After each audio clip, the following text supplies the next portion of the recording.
A Denver home burning down. 2 people trapped on the second floor with no way out. Just knowing I can't see my dad. I can't, go see my brother. I can't talk to him. Antoinette Duran lost her father and disabled brother in that fire. That's the hardest part.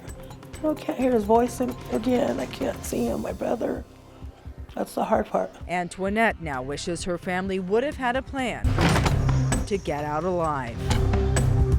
I think everybody should have a plan. But Denver Fire spokesperson Melissa Taylor says it's the one thing most people don't think about until it's too late. A fire escape plan can mean the difference between life and death. So we asked firefighters to help us come up with a second floor escape plan in my Denver home. Firefighters say after calling 911, what's the first thing I should do? Get your kids. Then try to identify 2 ways out. I'm gonna try this window here. Turns out my first choice was not an option. Okay, I can't get it. It's painted shut. That's not a good thing to have in your house, obviously. Had this been a real emergency, I would have wasted precious time when seconds count.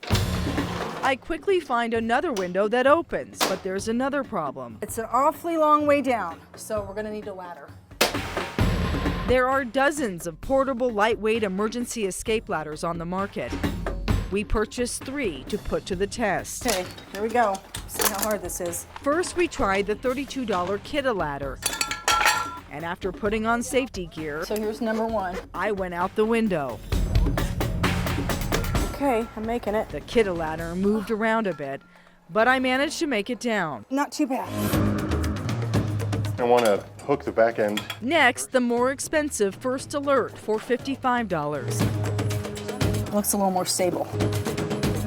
And it felt more stable too. Can't imagine doing this with kids. With wider rungs for my feet and rubber backing that cling to the brick wall. I'm down.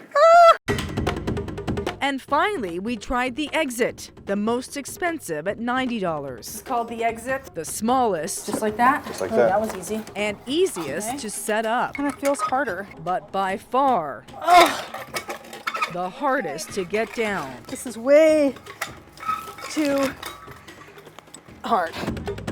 Melissa Taylor says it's always best to let the firefighters do the rescuing. You're going to be kind of in a panic mode. I mean, your life is potentially on the line, so you're not going to be thinking about, throwing that lamp out the window. But in an emergency, an escape plan and a ladder can save lives.